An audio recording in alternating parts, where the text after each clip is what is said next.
Among the hardest, if not impossible, things to prove or disprove is the negative. Trans activism is aware of and stakes their ideology on that.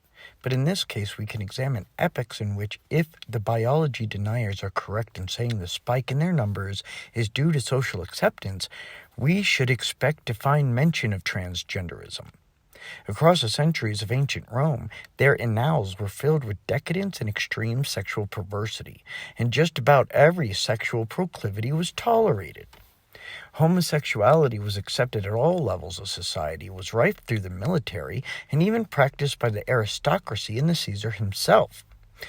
Promiscuity was rampant as a function of time, which included the cult-like famed bacchanalia parties that celebrated depravity with rumored orgies. Bestiality was only illegal in cases of sodomy. Indeed, some women were known to train snakes for the purpose, while other females were forced to copulate with beasts to entertain men. Even pederasty was tolerated, indeed was so ingrained that a class of slave children were raised and groomed for the purpose of satisfying the sick appetites of aristocratic noblemen.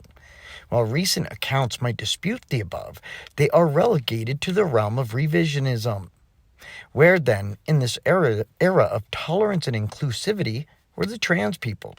True, plenty of examples of cross-dressers playing out autogynephilic fantasies can be pointed at, but it's much harder to isolate historical figures who were trying to convince the world they were born in the wrong body, and living as if that was somehow possible to correct.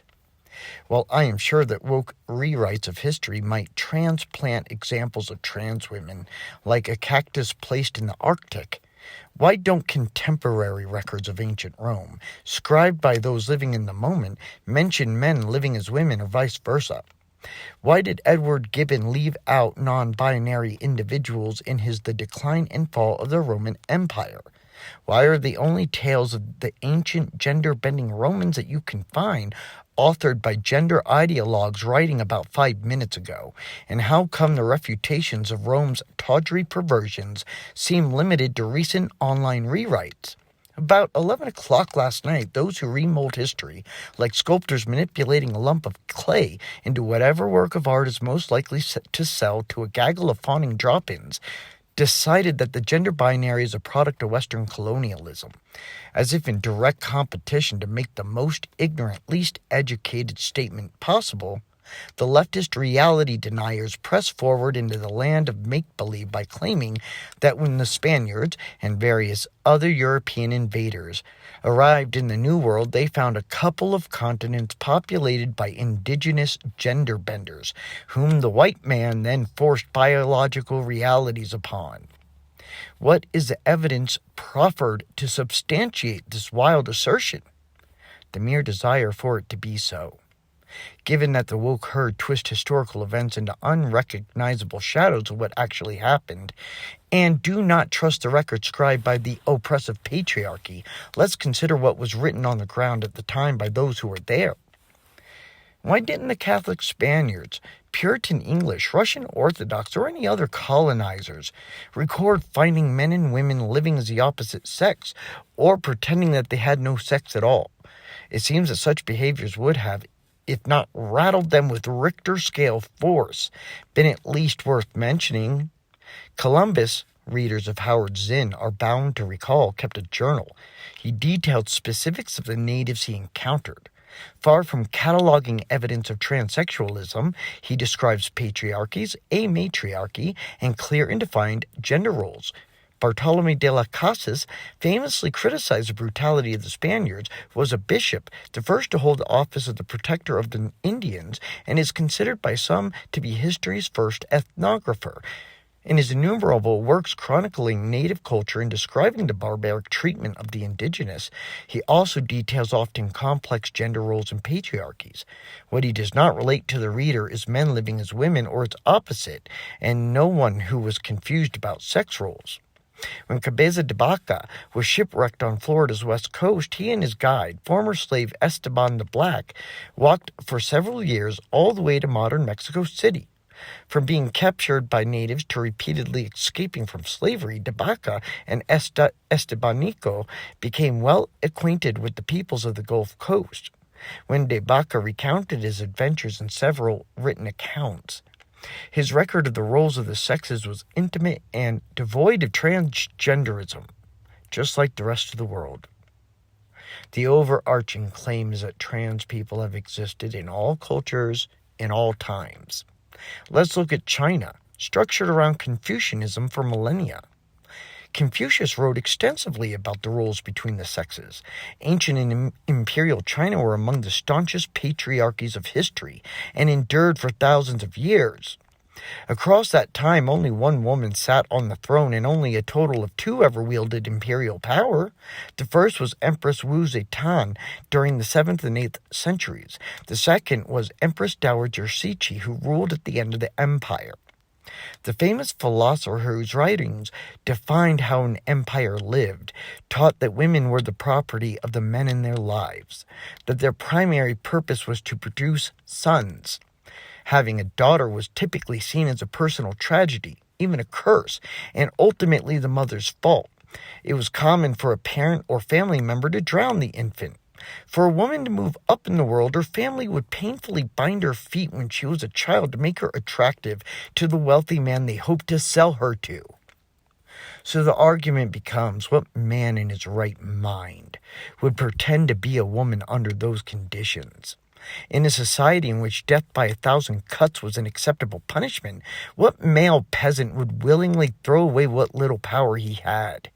In a patriarchal society such as Imperial China, who exactly would allow a woman to escape the destiny proscribed by generations of ancestors actively looking down upon her, whom they lived to honor?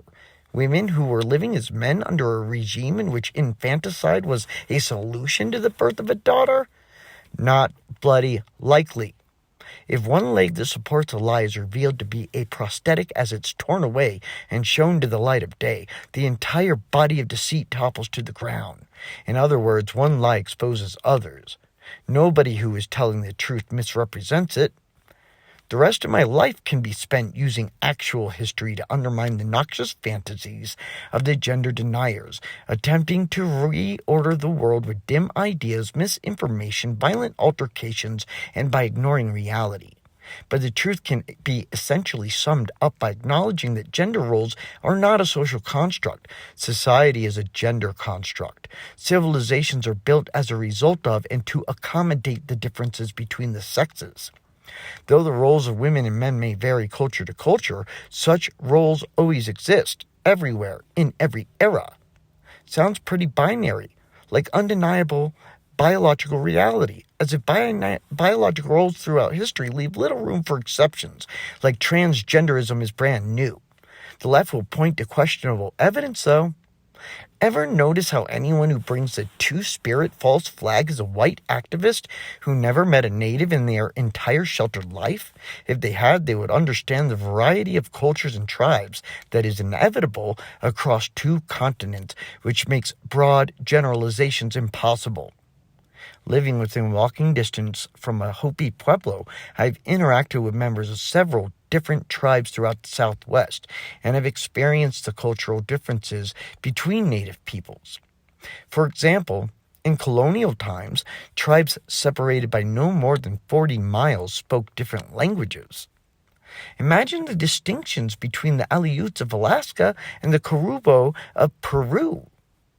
In my admittedly anecdotal experience, I have found a single member of one tribe that acknowledged the supposed two-spirit concept, but did not even have a translation for the phrase. As she described it, this wasn't some sort of sexually confused trans woman decrying to the tribe that he'd always been here. This was the religious leader, a man who derived his ability to heal, divine, and make prophecies to fulfill his role as a medicine man by possessing the energies of both femininity, masculinity, a man who was expected to marry and raise a family. The ladyboys of Thailand? Sex workers meant to satisfy at first the fetishes of the ruling class and later those of wealthy white tourists. Only in the last couple of decades has this novel demographic claimed the transgender handle. or its fallacious claims to actually be the opposite sex. And notice there were no manly girls.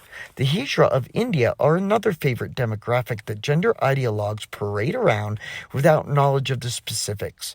They were by no means trans women. In fact, they weren't considered gendered at all. They were religious men, similar to monks, who became eunuchs as a sacrifice to the goddess Bahuchara Mata in an attempt to become divine. Again, let's remark upon the fact that no similar group can be found for the female sex. It's often said that on the subcontinent, 3 genders are recognized, when in reality that third is the absence of gender of eunuchs. But let's put aside recorded history, since gender ideology distrusts and is uneducated in the subject. In fact, all the woke herd and the gender thieves know about history is what they made up. Let's turn our attention to prehistoric times.